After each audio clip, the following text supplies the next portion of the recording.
हर second कोई ना कोई जिंदगी से हार मान रहा है। कुछ लोग इतने टूट चुके हैं कि अपनी जान तक देने की सोचते हैं। बहुत से लोग बाहर से मुस्कुराते हैं लेकिन अंदर से बिल्कुल बिखरे हुए होते हैं। कोई शरीर से बीमार है, कोई मन से टूटा हुआ है और कोई तो अब परमेश्वर पर से विश्वास भी खो चुके हैं। दुनिया में लाखों मसीही एक ऐसी आवाज का इंतजार कर रहे हैं जो उनसे बस इतना कहे, हिम्मत रखो, सब ठीक हो जाएगा, परमेश्वर पे भरोसा रखो, वो तुम्हारे साथ है। और ये आवाज किसी ऐसे व्यक्ति से आती है जिसके पास पवित्र आत्मा का खास वरदान होता है, प्रोत्साहन का वरदान। ये कोई इंसानी तरीका नहीं है, ना कोई मोटिवेशनल स्किल, ये एक आत्मिक वरदान है जो थके हुए दिलों को फिर से उठाता है, जो टूटे हुए विश्वास को फिर से जोड़ता है।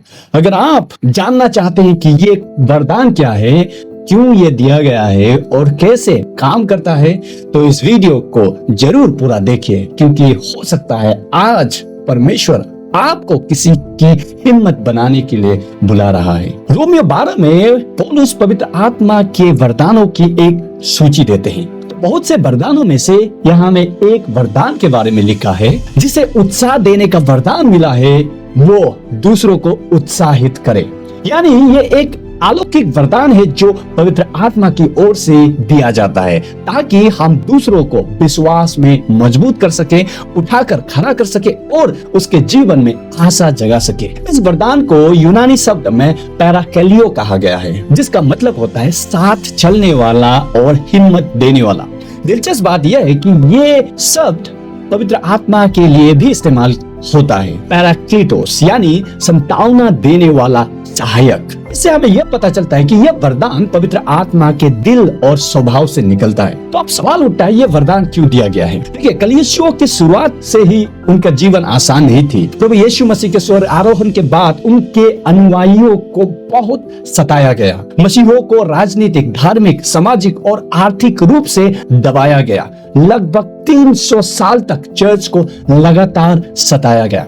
लोगों को मार डाला गया, जेल में डाल दिया गया, समाज से बाहर निकाल दिया गया। उनसे यह कहा गया कि मसीही को छोड़ दो वरना जान गंवानी पड़ेगी। लेकिन उस कठिन समय में भी परमेश्वर ने कुछ ऐसे लोगों को खड़ा किया जो दूसरों को हिम्मत देते थे, आशा बांधते थे और कहते थे, डटे रहो, परमेश्वर हमारे साथ है। यही वजह थी कि कलीसिया ने हर विरोध और दुख के बावजूद हार नहीं मानी।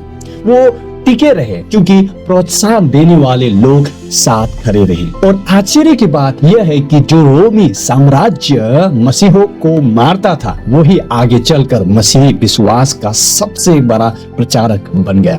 जिसने चर्च को मिटाना चाहा वो खुद मिट गया, पर चर्च आज भी जीवित है और बढ़ती ही जा रही है। और सच तो ये भी है कि हर इंसान कभी ना कभी थकता है। हर किसी पर ऐसा समय आता है जब वो हार मानने लगता है, और ऐसे समय में परमेश्वर चाहते हैं कि कोई उसका वचन और प्रेम लेकर सामने आए, जो हौसला दे, जो उम्मीद जगाए और जो गिरे हुए को फिर से उठाए। 1 थिस्सलुनीसियंस चैप्टर 5 वर्स 11 में लिखा है, इसीलिए एक दूसरे को उत्साहित करो और एक दूसरे को मजबूत बनाओ। यही कारण है कि पवित्र आत्मा कुछ लोगों को यह खास वरदान देता है ताकि कलीसियों को सिर्फ शिक्षा या चमत्कारों का स्थान ना हो, बल्कि ऐसा घर बने जहां हर टूटे हुए को उम्मीद मिल सके। तो अब सवाल उठता है, यह वरदान आखिर काम कैसे करता है? इस वरदान का इस्तेमाल सिर्फ मन से प्रचार करने में नहीं होता। अक्सर ये छोटे लेकिन दिल से निकले हुए शब्दों में होता है। उदाहरण के लिए, कोई बीमार है और आप बस इतना कहते हैं, प्रभु यीशु मसीह तुझे कभी नहीं छोड़ेगा। ये सिर्फ एक वाक्य नहीं है, इसमें आत्मा की ताकत होती है। कोई आत्मिक रूप से टूट चुका है और आप कहते हैं, तू प्रभु की नजरों में अब भी बहुत कीमती है। ये शब्द उसके जीवन में एक नई शुरुआत ला सकते हैं। कोई सेवक थक चुका है और आप कहते हैं, तेरी मेहनत बेकार नहीं जाएगी। ये सुनकर उसे फिर से सेवा में जोश और उम्मीद मिलती है। ये पवित्र आत्मा की सामर्थ्य से काम करता है। शब्द भले छोटे हो लेकिन उनका असर बहुत गहरा होता है। बाइबल में हमें इस वरदान के कई सुंदर उदाहरण मिलते हैं। सबसे पहला बरनबास, एक्ट्स चैप्टर 4 वर्स 36 में बरनबास को कहा गया प्रोत्साहन का पुत्र। जब लोगों को पौलुस पर भरोसा नहीं था, तब बरनबास ही था जिसने उसे अपनाया और उसे कलीसियों के लोगों से मिलाया। उसने पौलुस को आगे बढ़ने का मौका दिया। यही होता है सच्चा उत्साह देना। अपोस्तल पौल जब पौलुस मसीहों को पत्र लिखता था तो वो हमेशा उन्हें हिम्मत देता था। वो कहता था, थको मत, डटे रहो, प्रभु निकट है। उसके शब्द लोगों को आत्मिक रूप से मजबूत करते थे और विश्वास में टिके रहने की ताकत देते थे। और सबसे बड़ा उदाहरण तो प्रभु यीशु मसीह खुद है। जब पतरस ने 3 बार प्रभु यीशु को इनकार किया था और वो टूटा हुआ था, तब प्रभु यीशु ने उसे डांटा नहीं, बल्कि प्यार से कहा, मेरे भेड़ों की देखभाल करो। यह सच्चा प्रोत्साहन था जो एक टूटे हुए शिष्य को भी फिर से उठाकर सेवा में वापस ले आया। अब बहुत सारे लोग पूछ सकते हैं, क्या ये वरदान पवित्र आत्मा हर किसी को देता है? जी हाँ, यह वरदान पवित्र आत्मा किसी को भी दे सकता है। वो पूरी तरह से उसकी इच्छा पर निर्भर होता है।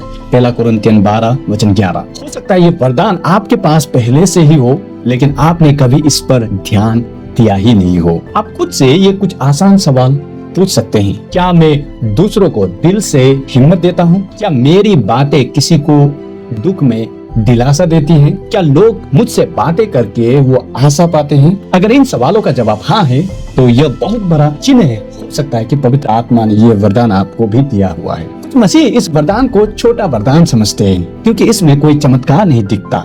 पर याद रखिए, कोई चमत्कार एक शरीर को ठीक करता है, लेकिन प्रोत्साहन एक आत्मा को ठीक करता है। कई बार एक छोटा सा उत्साह भरा वचन किसी को आत्मा हत्या करने से बचा सकता है। एक छोटा सा प्रार्थना भरा स्पर्श किसी को वापस प्रभु की ओर मोड़ सकता है। प्रियो, पवित्र आत्मा हमें सिर्फ मन से प्रचार करने के लिए नहीं चुनता, वो हमें वरदान इसलिए देता है ताकि हम एक दूसरे को प्रेम से सहारा दे, और जब कोई गिर जाए तो उसे फिर से उठाए। प्रोत्साहन का वरदान कलीसियों को इसीलिए दिया गया है कि वो एक दूसरे को स्ट्रेंथन करे, विश्वास को बढ़ाए और मजबूत करे। अगर आपको भी लगता है ये वरदान आपको पवित्र आत्मा ने दिया है, तो इसे छुपाइए मत, इसे इस्तेमाल कीजिए, क्योंकि कहीं ना कहीं कोई ऐसा है जो अंदर से टूट चुका है और उसे बस आपकी एक हिम्मत भरे शब्द की जरूरत है। हो सकता है ऐसे लोगों को आप जानते हैं, तो इसीलिए फोन उठाइए, फोन कीजिए, उसे प्रभु में हिम्मत दीजिए, उसे दिलासा दीजिए और कहिए, हार मत मानो, प्रभु हमारे साथ है। अगर ये वीडियो आपको हिम्मत देता है, अगर आपको ब्लेस करता है, तो प्लीज लाइक करें और कमेंट करके बताइए, क्या ये वरदान आपको मिले हैं? किसी को आपने इनकरेज किया है प्रभु में? ऐसा है तो लाइक, कमेंट और शेयर करके मुझे भी इनकरेज करे। तो आपको मैं दिल से धन्यवाद करता हूँ इस वीडियो को अंत तक देखने के लिए। और याद रखिए, प्रभु आपको सिर्फ ताकत नहीं देता, बल्कि दूसरों के लिए ताकत बनने का वरदान भी देता है। प्रभु आपको आशीष दे। धन्यवाद। जय मसीह की।